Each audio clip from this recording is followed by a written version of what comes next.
करते। तुम्हारी जी न्यूज़ मैं कल देख के हैरान हो गया कि ये जो भी बवाल दिखा रहा था, मैं देख रहा था, मैं हैरान हो रहा था इस न्यूज़ को कि सब। और वो कौन है, क्या नाम है, वो ज़्यादा चिल्लाता है, बहुत ज़्यादा चिल्लाता है, डेबिट करता है, डेबिट डेबिट डेबिट डेबिट। अरे भैया मेरे सामने डेबिट कर ले, मैं बताता हूँ तेरे को किस तरह का डेबिट किया जाता है। दूध का दूध और पानी का पानी कर दूंगा मैं। तुम किसानों को वो बोलते हो खालिस्तानी, पाकिस्तानी, ये फलाना ढिमकाना। मैं तो कह रहा तुम सबसे बड़े टेररिस्ट हो। तुम्हारे चैट लीक आउट हुई है, सारी दुनिया को पता चल गया। क्या कह रहे थे उस आदमी को, ये कह रहे थे अब हमारी बारी है बोलने की, ये बोल रहे थे ना। किसान बोलेगा, तुम नहीं बोलो, तुम्हारी बोलती बंद करेंगे हम लोग। और भाइयों और बहनों, मेरे किसान बहनों भाइयों, आप इस हक की लड़ाई लड़ना छोड़ना नहीं है। इस आंदोलन को बिल्कुल नहीं छोड़ना। हम आपके साथ हैं, वक्त पड़ेगा तो हम जान दे देंगे, लेकिन किसान भाइयों के साथ खड़े हो जाएंगे। चिंता मत करो, ढाल बनकर खड़े होंगे। ये देश के दिमाग की तरह चाट गए। मैंने पहले ही कहा मेरा देश मान में 100 में 99 बेईमान, तो लेकिन 99 भी नहीं है, 100 के 100 बेईमान, 100 के 100 बेईमान। एक एक बेचारा, कितने लोग मर गए, उनको तरस नहीं आया। कितने किसान बेचारे ठंड में, कड़ाके की ठंड में मर गए, इनको कोई तरस नहीं है। कितने बेचारे जो गांव जाते हज़ारों मील पैदल चले हैं, वो मर गए, ट्रेन एक्सीडेंट है, लेकिन हमारे सरकार को कोई असर नहीं हुआ, कोई असर नहीं हुआ।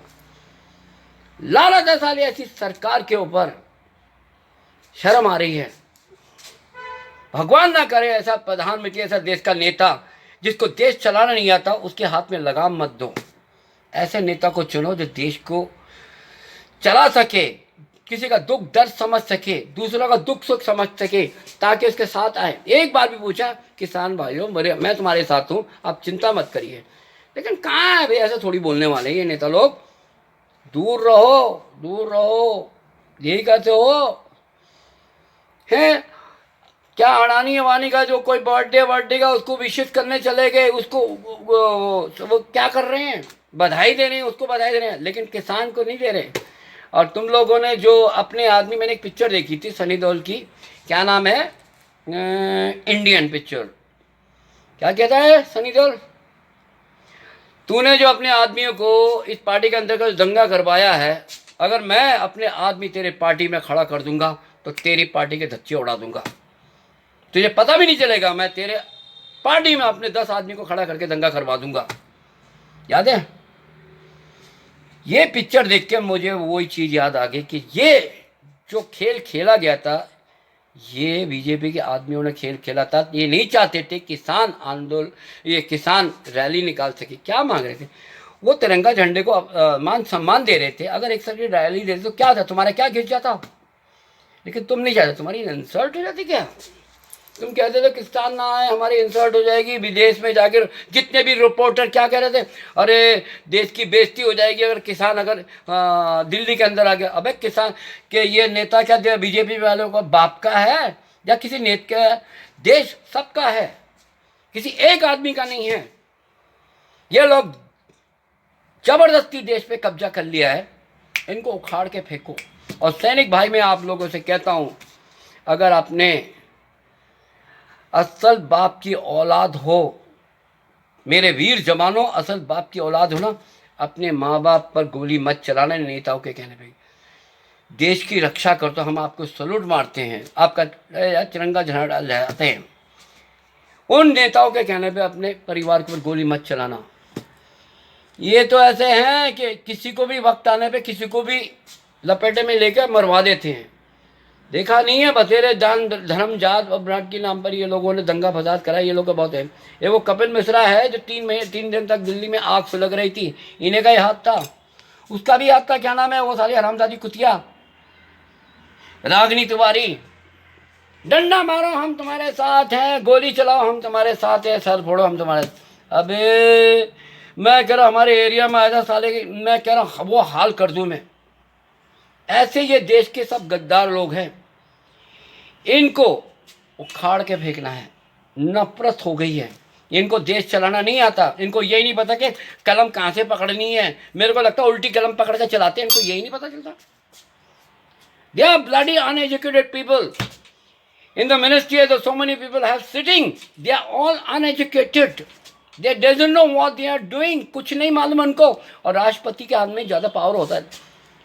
राष्ट्रपति के हाथ में ज़्यादा पावर होता है. राष्ट्रपति ने कैसे पास कर दिया ये बिल को? क्योंकि वो उसके बिका हुआ है. मोदी साहब के कहने में बिका हुआ है. सुप्रीम कोर्ट उसके कहने में बिका. इलेक्शन कमीशन उनके कहने पे बिका हुआ है. ये जो सरकार जो बनी है ना, ईवीएम मशीन की बदौलत बनी है. बैलेट पेपर का करेगा, तुम्हारा एक वोट भी तुम्हारा नहीं जाएगा. तेल कर देंगे. तुम लोग ने वोट को चोरी कर कर तुम लोग ने जबरदस्ती का वो जमा लिया है. लेकिन तुम्हें उखाड़ के फेंकने वाले भी हैं. वक्त आएगा. वक्त हर एक किसी के साथ एक समय नहीं बीतता है. वक्त बदलता है. वक्त बदलता है. ध्यान करना मेरी इस बात को. बस मेरा इतना ही अल्फाज था. और मेरे किसान भाइयों, मैं आपको धन्यवाद बोलता हूँ.